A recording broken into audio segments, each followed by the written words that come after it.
दोस्तों, आज के वीडियो में हम कंपेयर करने वाले हैं क्वालकॉम की तरफ से आने वाला लेटेस्ट क्वालकॉम स्नैपड्रैगन 480 प्लस के साथ मीडियाटेक की तरफ से आने वाला मीडियाटेक डायमेंसिटी 810 का। और देखते हैं इन दोनों प्रोसेसर में कौन सा प्रोसेसर बेटर निकल के आता है। तो चलिए वीडियो को फटाफट से स्टार्ट कर लेते हैं। हमेशा की तरह शुरुआत करते हैं लॉन्च डेट से। क्वालकॉम स्नैपड्रैगन 480 प्लस लॉन्च हुआ है 27 अक्टूबर 2021 को, जहां पर डायमेंसिटी 810 लॉन्च हुआ है 11 अगस्त 2021 को। तो लॉन्च डेट के हिसाब से 480 प्लस लेटेस्ट प्रोसेसर है। अब आते हैं सीपीयू आर्किटेक्चर एंड कोर्स पे। दोनों ही प्रोसेसर पे हम लोगों को 64 बिट का ऑक्टा कोर स्ट्रक्चर देखने के लिए मिलता है, यानी कि टास्क डिस्ट्रीब्यूशन और मल्टीटास्किंग के लिए दोनों प्रोसेसर पे 8 कोर दिया गया है। अब आते हैं सीपीयू फैब्रिकेशन प्रोसेस के ऊपर। 480 प्लस 8 नैनोमीटर के ऊपर फैब्रिकेट हुआ है, जहां पर डायमेंसिटी 810 6 नैनोमीटर के ऊपर फैब्रिकेट हुआ है। और ये चीज़ तो हम लोगों को पता ही है, सीपीयू फैब्रिकेशन प्रोसेस जितना कम होता है प्रोसेसर उतना एनर्जी एफिशिएंट होता है, हीट उतना कम होता है और अच्छा परफॉर्मेंस देखने के लिए मिलता है। तो इस मामले में डायमेंसिटी 810 बेटर प्रोसेसर है। अब आते हैं सीपीयू क्लॉक स्पीड के मामले में। दोनों ही प्रोसेसर के साथ हम लोगों को 2:6 का बिग लिटिल अप्रोच देखने के लिए मिलता है। जहां पर 480 प्लस की बात करेंगे तो यहाँ पर 2 कोर मिलता है आर्म की तरफ से आने वाला आर्म कॉर्टेक्स A76 के ऊपर, क्रायो 460 के ऊपर बेस्ड है और जिसको क्लॉक किया गया है 2.2 गीगाहर्ट्ज के ऊपर। और बाकी का जो 6 एफिशिएंट कोर वो मिलता है आर्म की तरफ से ही आने वाला कॉर्टेक्स A55 के ऊपर, जो कि क्लॉक किया गया है 1.8 गीगाहर्ट्ज के ऊपर। डायमेंसिटी 810 की बात करेंगे तो यहाँ पर प्राइमरी 2 कोर मिलता है कॉर्टेक्स A76 के ऊपर ही, मगर यहाँ पर क्लॉक स्पीड देखने के लिए मिलता है 2.4 गीगाहर्ट्ज। जहाँ पर बाकी का जो 6 एफिशिएंट कोर वो मिलता है कॉर्टेक्स A55 के ऊपर ही, मगर यहाँ पर क्लॉक स्पीड देखने के लिए मिलता है 2.0 गीगाहर्ट्ज। तो यहाँ पर प्राइम सीपीयू और एफिशिएंट कोर दोनों पे ही डायमेंसिटी 810 पे यहाँ पर क्लॉक स्पीड ज़्यादा है। तो सीपीयू क्लॉक स्पीड के मामले में डायमेंसिटी 810 बेटर प्रोसेसर है।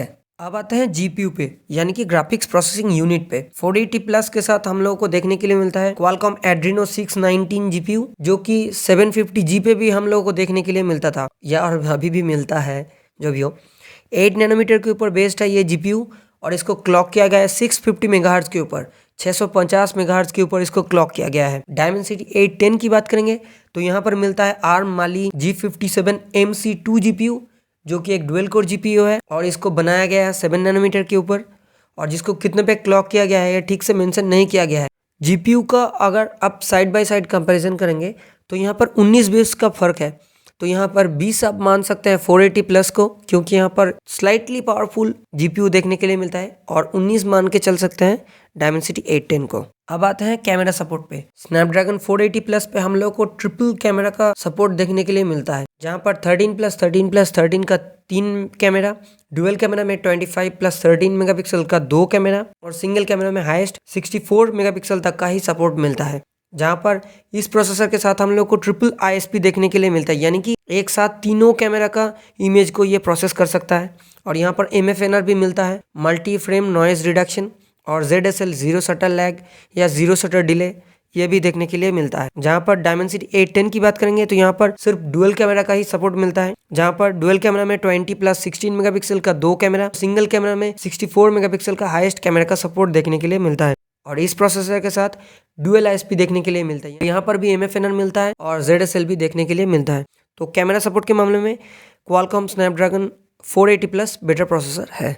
अब आते हैं वीडियो कैप्चर रेजोल्यूशन पे। क्वालकॉम स्नैपड्रैगन 480 प्लस पे हम लोगों को मैक्सिमम फुल HD तक का ही वीडियो रिकॉर्डिंग का सपोर्ट मिलता है, जहाँ पर फुल HD पे अप टू 60 FPS तक का रिकॉर्डिंग का सपोर्ट और 720p HD वीडियो में अप टू 120 FPS तक का रिकॉर्डिंग का सपोर्ट देखने के लिए मिलता है। डायमेंसिटी 810 की बात करेंगे तो यहाँ पर 4K रिकॉर्डिंग का सपोर्ट देखने के लिए मिलता है, जहाँ पर 4K पे up to 30 FPS, full HD पे अप टू 120 FPS और 720p HD video up to 240 FPS पे रिकॉर्डिंग का सपोर्ट मिलता है। तो वीडियो कैप्चर एंड रेजोल्यूशन के मामले में डायमेंसिटी 810 बेटर प्रोसेसर है। अब आते हैं मॉडेम सपोर्ट पे। स्नैपड्रैगन 480 प्लस पे हम लोगों को क्वालकॉम की तरफ से ही आने वाला क्वालकॉम X51 5G मॉडेम का सपोर्ट देखने के लिए मिलता है। इस मॉडेम के साथ mmWave और sub-6 गीगाहर्ट्ज का दोनों बैंड का ही सपोर्ट देखने के लिए मिलता है, और जहां पर डाउनलोडिंग स्पीड मैक्सिमम मिलता है 2.5 Gbps तक और अपलोडिंग स्पीड मैक्सिमम मिलता है 660 Mbps तक। डायमेंसिटी 810 की बात करेंगे तो यहाँ पर इंटीग्रेटेड 5G मॉडेम देखने के लिए मिलता है, जहाँ पर डाउनलोडिंग स्पीड मिलता है मैक्सिमम 2.77 Gbps तक और अपलोडिंग स्पीड मैक्सिमम मिलता है 1.2 Gbps तक। तो मॉडेम सपोर्ट के मामले में डायमेंसिटी 810 बेटर प्रोसेसर है। अब आता है कनेक्टिविटी पे। 480 प्लस पे हम लोगों को वाईफाई 6 का सपोर्ट देखने के लिए मिलता है और ब्लूटूथ 5.2 का भी सपोर्ट देखने के लिए मिलता है, जो कि दोनों ही एकदम लेटेस्ट है। जहाँ पर डायमेंसिटी 810 पे हम लोगों को वाईफाई 5 का सपोर्ट देखने के लिए मिलता है, ब्लूटूथ 5.1 का सपोर्ट देखने के लिए मिलता है। तो इस मामले में स्नैपड्रैगन 480 प्लस बेटर प्रोसेसर है। अब आता है रैम सपोर्ट पे। दोनों ही प्रोसेसर के साथ हम लोगों को मैक्सिमम LPDDR4X तक का ही रैम का सपोर्ट देखने के लिए मिलता है। रैम फ्रीक्वेंसी मैक्सिमम मिलता है 2133 megahertz, 2133 megahertz maximum RAM frequency मिलता है। मगर स्नैपड्रैगन 480 प्लस के साथ हम लोगों को अप टू 16 GB तक का रैम का सपोर्ट देखने के लिए मिलता है, जहां पर डायमेंसिटी 810 पे अप टू 12 GB तक का रैम का सपोर्ट देखने के लिए मिलता है। तो इस मामले में स्लाइटली बेटर आप मान के चल सकते हैं 480 प्लस को। अब आते हैं स्टोरेज सपोर्ट के मामले में। दोनों ही प्रोसेसर के साथ हम लोगों को eMMC 5.1 से लेकर UFS 2.0, UFS 2.1 और UFS 2.2 तक का ही स्टोरेज का सपोर्ट देखने के लिए मिलता है। तो इस मामले में दोनों प्रोसेसर बिल्कुल सेम है। अब आता है डिस्प्ले सपोर्ट पे। दोनों ही प्रोसेसर के साथ मैक्सिमम फुल HD प्लस तक का ही डिस्प्ले का सपोर्ट मिलता है, यानी कि दोनों प्रोसेसर अंडर 20,000 या 25,000 के भी नीचे आप मान के चल सकते हैं आता है। तो इस प्राइस रेंज के हिसाब से दोनों प्रोसेसर ठीक ठाक है और दोनों प्रोसेसर के साथ मैक्सिमम 120 हर्ट्ज तक का ही रिफ्रेश रेट का सपोर्ट देखने के लिए मिलता है। तो इस मामले में दोनों प्रोसेसर बिल्कुल सेम है। अब आता है बेंचमार्क स्कोर्स पे। स्नैपड्रैगन 480 प्लस को Antutu वर्जन 9 पे देखने के लिए मिला है 3,33,425 पॉइंट्स, 3,33,425 पॉइंट्स।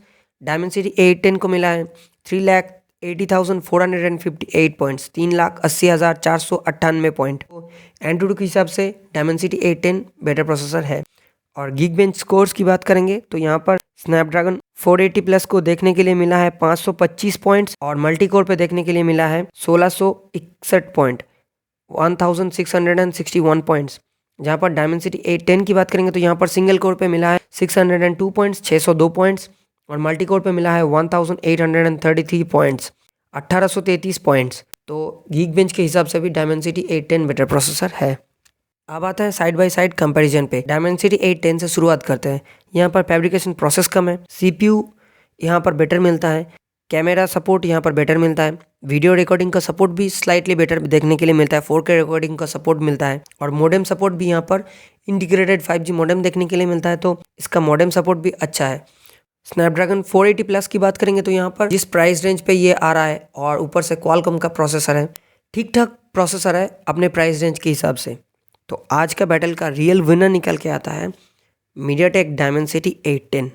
अब ये तो हो गया ऑन पेपर स्पेसिफिकेशंस। अब कौन सा प्रोसेसर कौन सा फ़ोन पे देखने के लिए मिलेगा, यही है मुद्दे की बात। क्वालकॉम स्नैपड्रैगन 480 प्लस देखने के लिए मिलेगा मोटोरोला मोटो G51 के साथ, जहाँ पर डायमेंसिटी 810 बहुत सारे डिवाइस पे देखने के लिए मिला है और अभी देखने के लिए मिलेगा, जैसे कि Realme 8s, लावा, अग्नि 5G, Redmi Note 11T और Poco M4 Pro। और आप लोग बताइए कौन सा प्रोसेसर के साथ आप लोग कौन सा प्रोसेसर का कंपैरिजन देखना चाहते हैं। और वीडियो पसंद आए तो लाइक कर देना, चैनल पे नए हैं तो सब्सक्राइब कर लेना चैनल को। बाय।